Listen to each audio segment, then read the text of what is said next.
আজকে আমরা যে টপিকটার উপর কাজ করব সেটা খুবই ইন্টারেস্টিং, আর এটা বলতে পারো দুর্গাপূজা, কালী পুজো বা এনি মেলার সাথে কিন্তু রিলেটেড। তবে হ্যাঁ, এই টপিকটার কিন্তু ডিফারেন্ট নাম হতে পারে। তবে গাইস, তোমরা হয়তো অনেকেই দুর্গাপূজার প্যান্ডেলে গেলে দেখতে পাবে যে চারপাশে প্রচুর মেলা বসে। কিছু মেলা এমন হয় যার হয়তো ডিফারেন্ট স্টল থাকে, মানে স্টলে বসে হয়তো জিনিস বিক্রি করে। আবার কিছু মেলা এরকমও হয় যেখানে হয়তো দেখতে পাওয়া যায় যে রাস্তার ওপর এরকম কিছু মানুষ হয়তো বসে কিছু হয়তো তৈরি করছে। সেটা হতে পারে কোনো খাবারের জিনিস, বা তার সাথে অনেকে হয়তো এরকম হয়তো দেখতে পাবে যে সেই ছোটোবেলায় হয় না সেই ঢোল বিক্রি করা, তারপর হয়তো এরকমই হাতে তৈরি এরকম কিছু হয়তো জিনিসপত্র, সেগুলো হয়তো বাচ্চাদের খেলনা হতে পারে, বা হয়তো কোনো হয়তো হাতে বোনা হয়তো কোনো জামা কাপড় হতে পারে, বা এরকম কোনো হয়তো ড্রয়িং বা পেন্টিং এরকম কিছু হতে পারে, মানে হাতের কাজের মতো। তো এরকম রাস্তায় বিক্রি করে। তো তার উপরেই গাইস এই কাজটা করা, এটা হচ্ছে গাইস স্ট্রিট সেলার। তো গাইস নর্মালি রাস্তার বিক্রেতা তো কীরকম হয় গাইস, সেটার উপরেই গাইস এই পুরো ওয়ার্কটা করা। তো গাইস তোমরা ভালো মতোভাবে দেখো, তোমরা কমপ্লিট আইডিয়া পেয়ে যাবে কীভাবে গাইস কাজটা করছি। আরেকটা হ্যাঁ, আমি বললাম যে আরেকটা টপিক হয়, সেটা হচ্ছে চাইল্ড লেবার। কারণ আমি বেশিরভাগ ক্ষেত্রে আমি যখন এই রাস্তা দিয়ে যাচ্ছিলাম তখন দেখছিলাম যে মেলার মধ্যে অনেক এরকম বাচ্চারা রয়েছে যারা কিন্তু এইরকম জিনিস ধরো তৈরি করে। তারা আর কী করবে, জাস্ট কিছু হয়তো রোজগারের জন্য তারা চেষ্টা করে এরকম কিছু হয়তো তৈরি করা, তাতে তাদের যদি কিছু রোজগার হয় তাহলে সেটাই তাদের হয়তো দিন চলবে। তো এরকমভাবে গাইস আমি দেখছিলাম যে প্রচুর জন আছে যারা হয়তো এরকম পপকর্ন বিক্রি করছিল, মানে এরকম ভুট্টার দানাকে এরকম মানে ভেজে তো সেটাকে প্লাস্টিকে ঢুকিয়ে এরকম মানে পপকর্ন বানিয়ে বিক্রি করছে। আবার কিছুজন দেখছিলাম যে এরকম ঢোল বিক্রি করছে বাচ্চাদের জন্য, তারপর কিছুজন হয়তো খেলনা বিক্রি করছে এরকম। তার সাথে সাথে দেখতে পাওয়া যায় যে বেলুন বিক্রি করছে। অনেক বাচ্চারা দেখলাম এরকম রাস্তায় দাঁড়িয়ে আছে। তো সেগুলোকে দেখে আমার মনে হলো যে চলো এরকম একটা টপিক করা যাক। তো এটা যে শুধুমাত্র চাইল্ড লেবার তাই নয়, তার সাথে সাথে এরকম যে মেলায় যে সিনগুলো দেখতে পাওয়া যায়, তো সেটাকে ডিফাইন করার জন্যই গাইস এই কাজটা করা। তো তোমরা ভালো মতোভাবে দেখো, তোমরা কমপ্লিট আইডিয়া পেয়ে যাবে যে কীভাবে গাইস কাজটা করছি। পুরো স্টেপ বাই স্টেপ গাইস এখানে আমরা ড্রয়িংটা দেখিয়েছি, তোমরা আইডিয়া পেয়ে যাবে। তো ভালো মতোভাবে দেখো, এখানে ফিগারগুলোকে এরকমভাবে দেখিয়েছি কীভাবে বসে আছে। তার সাথে সাথে রাস্তায় কিছু লোকজনকেও দেখিয়েছি, তারাও চলাচল করছে, কেউ হয়তো কিনছে, কেউ হয়তো কিনতে চাইছে না।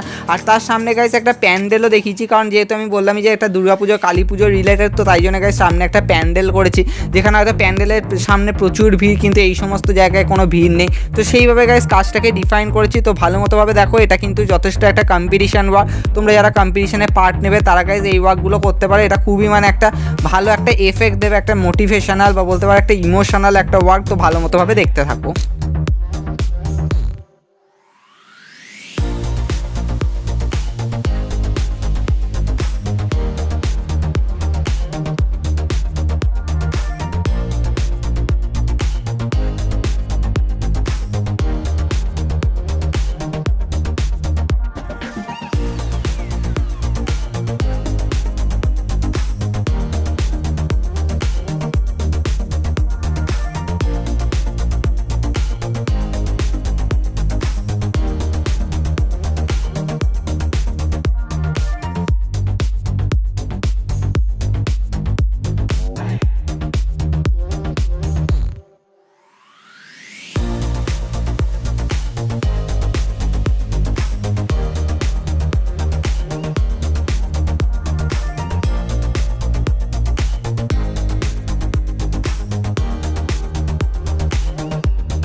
তো আমাদের গাইস কাজটা হয়ে গেছে, দেখতে পাচ্ছ জাস্ট ব্যাকগ্রাউন্ডে একটা এরকম প্যান্ডেল মতো করেছি, যখন কালার করব তখন তোমরা কমপ্লিট আইডিয়া পেয়ে যাবে। আর কিছু লোকজন করেছি দূরে দূরে দাঁড়িয়ে আছে, সামনে কিছু হয়তো ছোটোখাটো কিছু ফিগার দেখিয়ে দিয়েছি, এগুলো হয়তো দূরে যাচ্ছে। তো আই হোপ তোমাদের এটা ভালো লেগেছে, তো তোমরা এটাকে বাড়িতে মার্ক প্র্যাকটিস করো, আর কালার ভিডিও খুব তাড়াতাড়ি আসছে।